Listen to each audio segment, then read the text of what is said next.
हरतालिका तीज आज मनान्स। हरतालिका तीज भगवान शिव और देवी पार्वती के वैवाहिक बंधन का सम्मान करने के लिए मनाई जाती है। हरतालिका तीज पर लड़कियां और विवाहित महिलाएं दोनों ही व्रत रखती हैं और हरतालिका तीज मनाती हैं। यह त्योहार भाद्रपद के महीने में शुक्ल पक्ष की तृतीया तिथि को मनाया जाता है। महिलाएं इस त्योहार को आनंदमय और खुशहाल वैवाहिक जीवन के लिए अनुष्ठानों के साथ मनाती हैं। ऐसा माना जाता है कि देवी पार्वती ने भगवान शिव को पति के रूप में पाने के लिए हरतालिका तीज का व्रत रखा था। हरतालिका तीज का धार्मिक महत्व हाशा का हिंदू परंपराओं के अनुसार हरतालिका तीज को आपकी इच्छाओं की पूर्ति और सुखी वैवाहिक जीवन के लिए सबसे पवित्र और शुभ व्रत माना जाता है। न केवल उत्तरी भारत में बल्कि देश के दक्षिणी हिस्से में भी लोग हरतालिका तीज को भक्ति और उत्साह के साथ मनाते हैं। इस त्योहार को कर्नाटक, आंध्र प्रदेश और तमिलनाडु में गौरी हब्बा के नाम से जाना जाता है।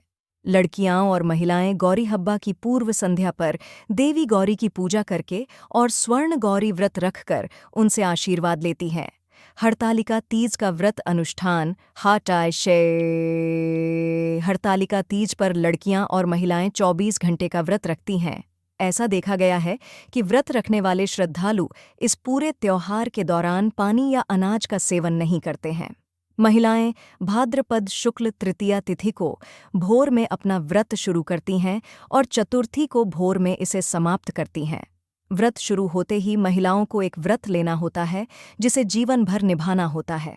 व्रत के प्रति सचेत रहना चाहिए और लिए गए व्रत का पालन करना चाहिए। व्रत के दौरान 16 श्रृंगार एक महत्वपूर्ण तत्व है। सिंदूर, मंगलसूत्र, बिंदी, बिछुआ, चूड़ियां आदि विवाहित महिलाओं के लिए आवश्यक हैं। महिलाएं अपने लिए नए सौंदर्य प्रसाधन खरीदती हैं और साथ ही देवी पार्वती को भी अर्पित करती हैं। वे अपने पति और परिवार के अन्य सदस्यों की लंबी उम्र के लिए प्रार्थना करती हैं। महिलाएं आमतौर पर लाल और हरे रंग के कपड़े पहनती हैं। काले और नीले रंग से बचना चाहिए। हरतालिका तीज की पूजन विधि लड़कियों और महिलाओं दोनों को सुबह जल्दी स्नान करना चाहिए। महिलाएं लाल और हरे रंग के कपड़े पहनती हैं और 16 श्रृंगार करती हैं। हरतालिका व्रत और पूजा शुरू करने से पहले व्रत या संकल्प लेना चाहिए। घर के मंदिर में एक चबूतरे या वेदी पर भगवान गणेश, भगवान शिव और माता पार्वती की हस्तनिर्मित मूर्तियां रखें।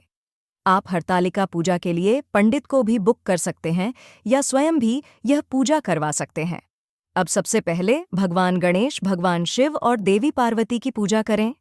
अब पूजा स्थल को केले के पत्तों और फूलों से सजाएं और मूर्तियों के माथे पर कुमकुम लगाएं। भगवान शिव और देवी पार्वती की षोडशोपचार पूजा शुरू करें। षोडशोपचार पूजा एक 16 चरणों वाली पूजा अनुष्ठान है जो आवाहनम से शुरू होती है और नीरजनम पर समाप्त होती है। देवी पार्वती के लिए अंग पूजा शुरू करें। हरतालिका व्रत कथा का पाठ करें। व्रत कथा पूरी होने के बाद माता पार्वती को सुहाग का सामान अर्पित करें। व्रत रखने वाले को रात्रि जागरण करना चाहिए। व्रती भक्त पूरी रात भजन कीर्तन करते हैं। वे विवाहित महिला को दान कर्म करते हैं और अगली सुबह उसे खाने पीने की चीज़ें, श्रृंगार सामग्री, कपड़े, गहने, मिठाई, फल आदि देते हैं। हरतालिका तीज व्रत में पति भी इन बातों का रखें ध्यान। हरतालिका तीज व्रत महिलाओं पति के बेहतर स्वास्थ्य और उनकी दीर्घायु के लिए करती हैं।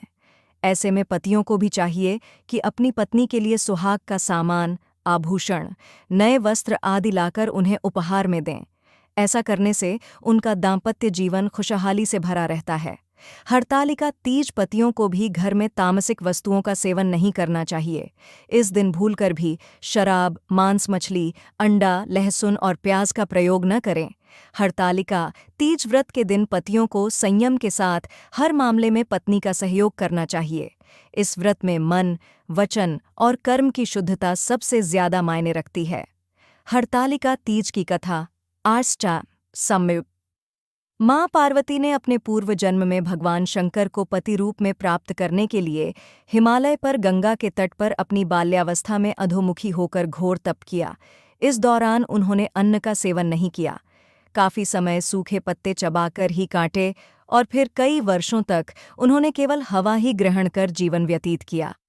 माता पार्वती की यह स्थिति देखकर उनके पिता अत्यंत दुखी थे। इसी दौरान एक दिन महर्षि नारद भगवान विष्णु की ओर से पार्वती जी के विवाह का प्रस्ताव लेकर मां पार्वती के पिता के पास पहुंचे, जिसे उन्होंने सहर्ष ही स्वीकार कर लिया। पिता ने जब बेटी पार्वती को उनके विवाह की बात बतलाई तो वे बहुत दुखी हो गईं और जोर जोर से विलाप करने लगीं।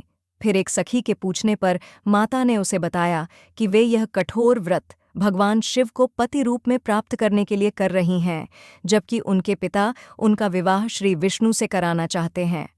तब सहेली की सलाह पर माता पार्वती घने वन में चली गईं और वहां एक गुफा में जाकर भगवान शिव की आराधना में लीन हो गईं। मां पार्वती के इस तपस्विनी रूप को नवरात्रि के दौरान माता शैलपुत्री के नाम से पूजा जाता है। भाद्रपद शुक्ल तृतीया तिथि के हस्त नक्षत्र में माता पार्वती ने रेत से शिवलिंग का निर्माण किया और भोलेनाथ की स्तुति में लीन होकर रात्रि जागरण किया। तब माता के इस कठोर तपस्या से प्रसन्न होकर भगवान शिव ने उन्हें दर्शन दिए और इच्छानुसार उनको अपनी पत्नी के रूप में स्वीकार कर लिया। मान्यता है कि इस दिन जो महिलाएं विद्ध